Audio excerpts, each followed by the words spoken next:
welcome to a brand new episode of Cameron Sports Podcast. Your host, Cameron Lindsay, and I'm back with another brand new episode. Today's episode, I'm going to be talking about the Super Bowl 60. The Seahawks defeating the New England Patriots 29-13. The game has been played about a week and a half ago now. I'm here to talk about that game, give my thoughts heading into the 2026 season a little bit. Maybe talk about the offseason a little bit. Some other topics. Talk about, can the Seahawks repeat as champions? Can the Patriots get back to Super Bowl in the near future or the long future? Which conference is the more dominant, the NFC or the AFC? And let's get right into it. It's time to touch down with Cam. So first, like I said, Seahawks won Super Bowl 60 by defeating the New England Patriots 29-13 about a week and a half ago in Levi Stadium and with the San Francisco 49ers play. The top performers in the game, starting off with running back Kenneth Walker. He had 27 carries for 135 yards. He averaged 5 yards a carry. He had a very, very dominant game. The Seahawks established the run. Really all playoffs, he's been really, really good. And like I said, I was definitely impressed the way he played in this game. But more importantly, I was impressed by the Seahawks defense, a.k.a. the dark side. They go by the dark side. They were dominant all game long. Dominated the Patriots all game long. They had 6 sacks, 2 interceptions, one of them being a pick six, and they had a fumble recovery. Another player that played well that most people probably wouldn't pay attention to, because it's most likely the least important position in football, but in my opinion, it's still important. Kicker Jason Myers, he set a record for most field goals made in the Super Bowl with 5. So, because like I said, even though the Seahawks dominated the Patriots for most of that game up until about maybe late third quarter, I think early fourth quarter, the Seahawks finally scored a touchdown. And the Patriots defense played the best they could, but shout out to Jason Myers. If maybe Kenneth Walker didn't get the award, he probably could have gotten it, maybe, just maybe.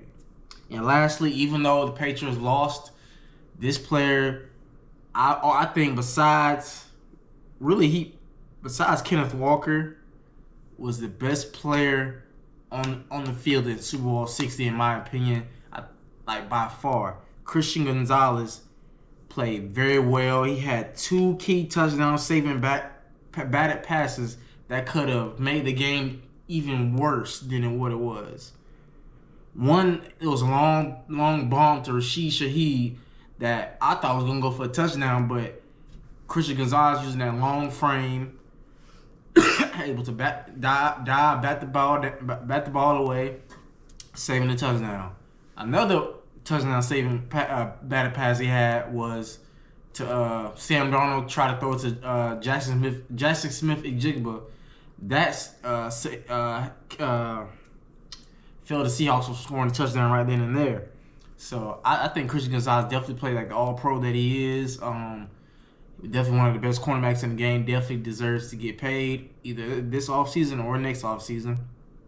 But he definitely played extremely, extremely well. And I think he's definitely one of the top performers. Like I said, besides Kenneth Walker, because he won Super Bowl MVP. And like I said, very, very much deserved. But if the Patriots would have somehow, some way won that game, my vote would have been towards Christain Gonzalez, the way he played in this game. Now, next topic, I want to talk about, can the Seahawks contend for another Super Bowl? I mean, we have this is a question you pretty much have every year after the Super Bowl during the offseason. Can this team contend for another Super Bowl next year? Can they repeat? And I wrote a few key notes, and I said they will have to bring back some key players like Kenneth Walker, because he's scheduled to be a free agent.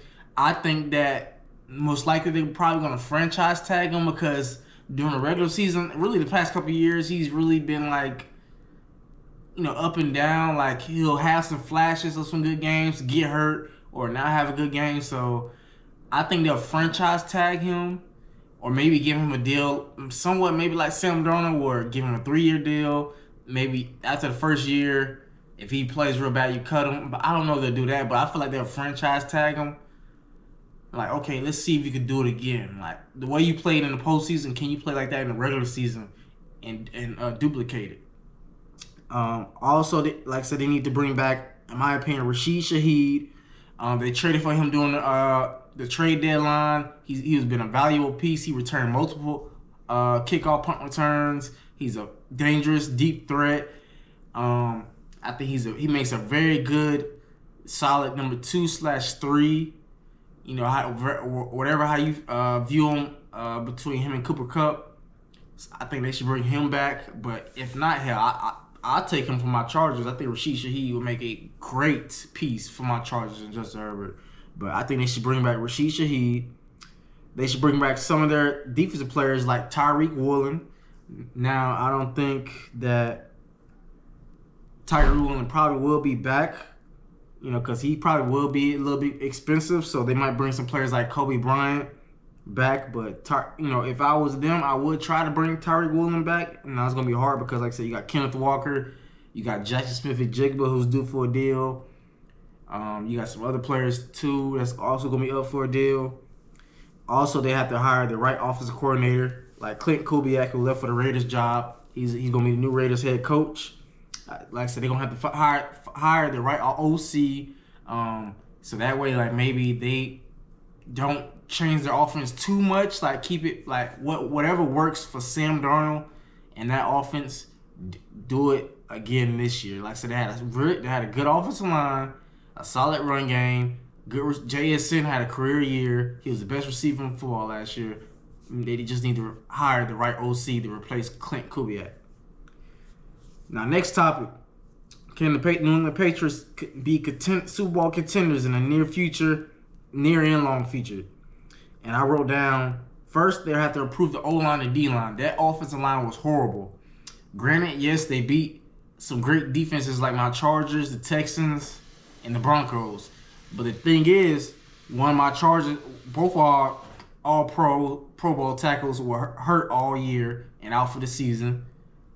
The Texans, C.J. Stroud basically gave that game away, throwing 4 picks and turning the ball over multiple times.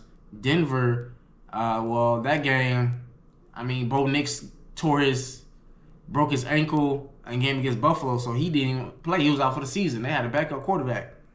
So, and like I said, I think Drake May broke the record for most sacks taken in the postseason that Joe Burrow had that year they went to the Super Bowl. That offense, and I get it. Will Campbell is young. It's Mike Vrabel said in an interview after the Super Bowl that they're not going to move him, and that's fine. But they're going to have to address the rest of the offensive line, keep building them. Because like we all know, all true football fans, all true journalists, in order to win the Super Bowl, you're going to have to protect your quarterback. If you don't have a good offensive line, you're not going to win the Super Bowl. You're not. That's the reason why the Bengals lost in the Super Bowl. They didn't win it. Granted, they got to the Super Bowl. Like I said, that comes with luck. But once you get there, look what happens. Look what happened to Patrick Mahomes when the Chiefs played Tampa Bay in the Super Bowl that year when Tom Brady's first year in Tampa, and it was 2020 or 2021. I think it's 2021 maybe. That year in the Super Bowl, guess what happened? Tore him up, ate him alive. He was running for his life the whole game. Against the Rams, Joe Burrow running for his life the whole game, even though they had a chance to win. In this game, Drake May running for his life all postseason, having to take dink and dunks, throw it to the running back. So, fix the offensive line. D-line, too, they got to get some more pressure. Milton Williams is a great pickup. Like I said, address the D-line, too, so you'll be able to get more pass rush. Because, like I said, they got a solid linebacker and defensive backcourt. They just that front seven need to improve on it more. Also, they need to either draft or trade for a number 1 receiver. It's a lot of great receivers in this year's draft. You got Carnell Tate, Jordan Tyson, Makai Lemon from USC, and like I said, the Eagles, the A.J. Brown situation, he may get traded. So if I'm the Patriots, I definitely will be in the mix. I hope my Chargers are, But if I'm the Patriots, definitely be in the mix for that. Get A.J. Brown, and then maybe Stephon Diggs can be a solid number 2 at this point in his career. That at this point, I would definitely try to get A.J. Brown, trade or draft for a number receiver if I'm the Patriots. Because like I said, Stephon Diggs getting older. He's a solid. I think at this point he could be a solid, really good number 2.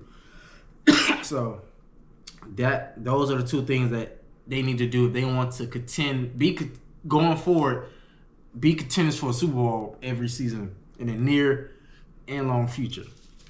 Like I said, as long as they got Drake May, they do got a bright future. Like I said, of course, Mike Vrabel, Drake May, that's a good combination. So they have the windows open. They just got to keep it open and do these 2 things I said if they want to keep that window open for a Super Bowl. And lastly, last topic, which conference is stronger with more Super Bowl contenders? I came up with this question because the last few years, the NFC has won the Super Bowl convincingly, like dominated. The Eagles dominated the Chiefs. The Seahawks dominated the Patriots. So I'm like, okay, and really all regular season, really, in my opinion, there's more contenders in the NFC than the AFC. Yes, the AFC has more better quarterbacks, but team-wise, the NFC is more loaded. And what I mean by that is and I wrote down some teams. In the NFC, the Seahawks obviously won the Super Bowl, having an elite defense, a solid, good quarterback, Sam Darnold. The Rams, the reigning MVP of the league, Matthew Stafford, Puka Nacua, Devontae Adams, Sean McVay, arguably the best head coach in football. You got the Eagles who won the Super Bowl last year. That roster is loaded. That defense, Jalen Hurts, Devontae Smith, maybe A.J. Brown comes back. You still got Saquon, in my opinion, best running back in football. You got that elite defense, young people, Cooper DeJean, Quinyon Mitchell. The 49ers, if they're healthy, Nick Bosa, Fred Warner, Christian McCaffrey, Brock Purdy,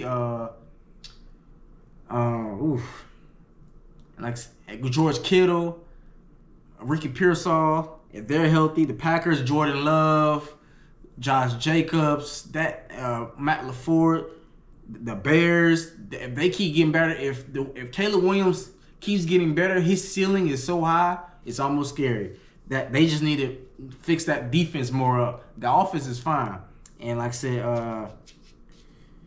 said, their head coach, he did a great job for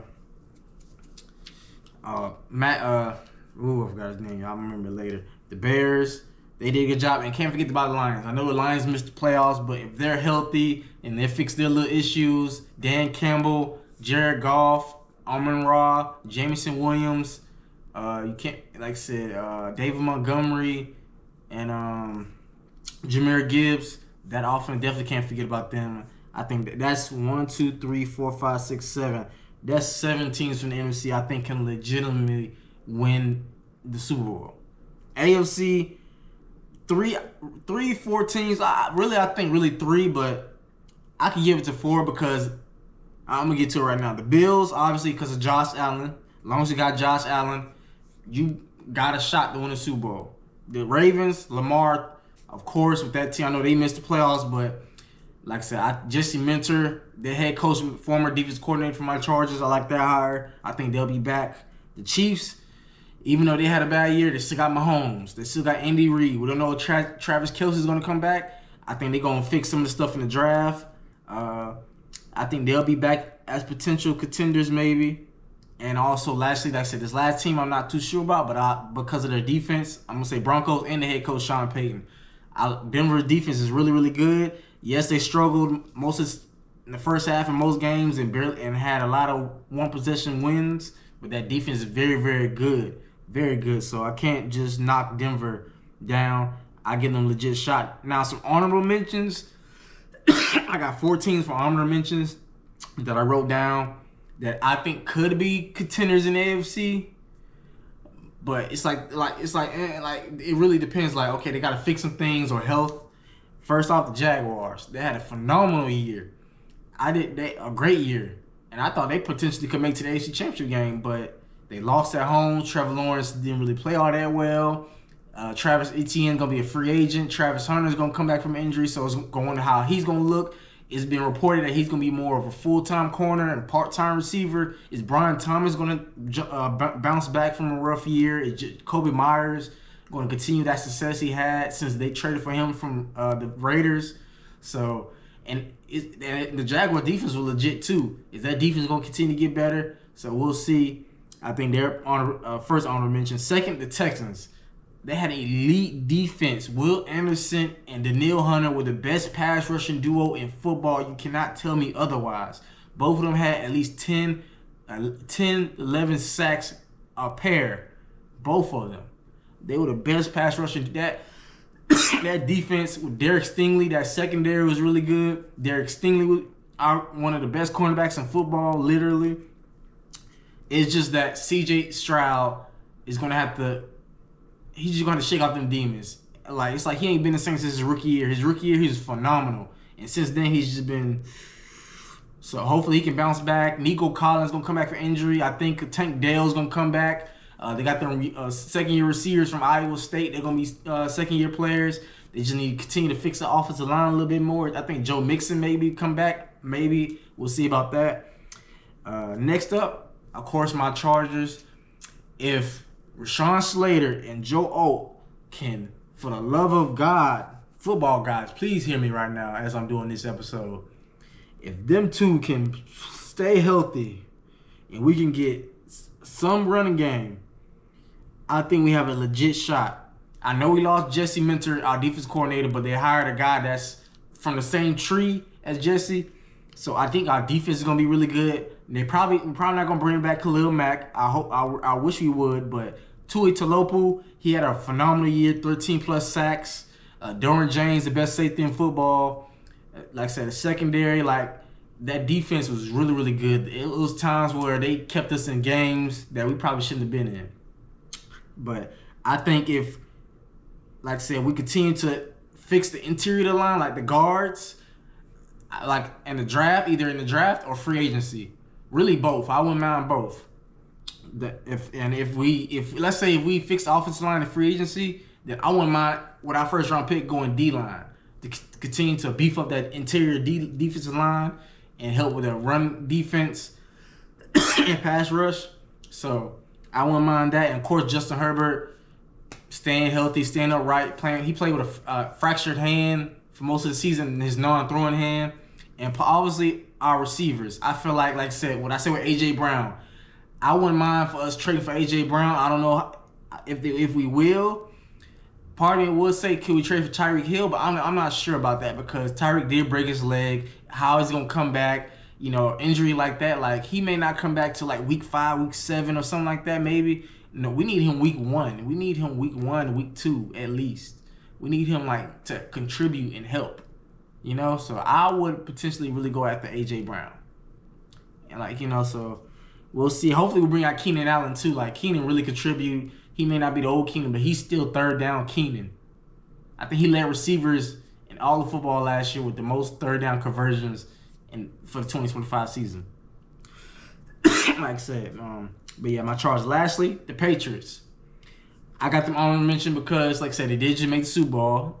And the reason I got an honorable mention and not true contenders because they did have an easy schedule. And I don't think they're going to have another easy schedule this year. And, each season is different. Each football season is different. Teams that didn't make the playoffs last year make the playoffs. I guarantee you the Ravens and the Chiefs are probably going to make the playoffs next year.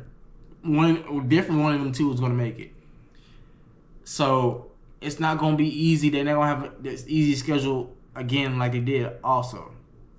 And the offensive line, they got to fix that. If they don't, it's going to be a long year for Drake May. Look what happened to Jaden Daniels. He had a phenomenal rookie year, went to the NFC Championship game, and this season, they was horrible. I don't want to see that happen to Drake May for his third year. So we'll see. I got them honorable mention. If they can do what I said, fix the offensive line and D-line and get a number 1 receiver, they will be true contenders in the AFC. And like I said, my Chargers, if we can keep our offensive line healthy, mainly Rashawn Slater and Joe Alt, and fix that interior line, the guards, and with our new offensive coordinator, Mike McDaniel, the former head coach of Miami Dolphins, with his system, what he could do with Justin Herbert, This offense has a lot of potential. I just want us to finally win the AFC West. I feel, we was this close, y'all. This close. That Texans game had me so mad. Like, we got cheated, and to think like if we would have had time, if we would have had Joe or Rashawn Slater, I think we would have won that game. Because our defense was phenomenal, getting at the C.J. Stroud, getting interceptions. But like Herbert was running, really all season he was running for his life. Each snap, like I'm like, dang. I maybe like 1 or 2 games I saw last year that Herbert literally had time to throw the ball. And one of them was against the Dallas Cowboys, who had the worst statistical defense in the whole league. They was last in scoring defense. That was the only time I seen my Chargers, Justin Herbert, had time to throw the ball. But yeah, those are my contenders. Like I said, I got 4 teams in the NFC that I think are legit contenders, 7 in the NFC. So obviously, I think the NFC is more loaded team-wise than the AFC. So next year, it looks like I won't be surprised me if the 49ers win it next year, or the Packers, or the Bears, or the Lions. None of these teams I wrote down from the NFC would surprise me. The Rams would surprise me, or the Seahawks would surprise me if they won the Super Bowl next year in Los Angeles. It wouldn't surprise me. But that's all I wanted to talk about today's episode. If you want to touch down with Cam, make sure to like, comment, subscribe. Let's get to 500 subscribers at least by the end of the year. I definitely appreciate y'all always tuning in to another Cameron Sports Podcast. Make sure to follow me on all social medias regarding Cameron Sports Podcast, like TikTok, Facebook, Instagram, Twitter X, all that. And I'll catch y'all next time for another episode. This has been your favorite host of your favorite sports podcast, Cameron Lindsay. And I'm touching down with Cam, obviously, because I'm the host. I hope you are too. And I'll catch y'all next time for another episode. Take care.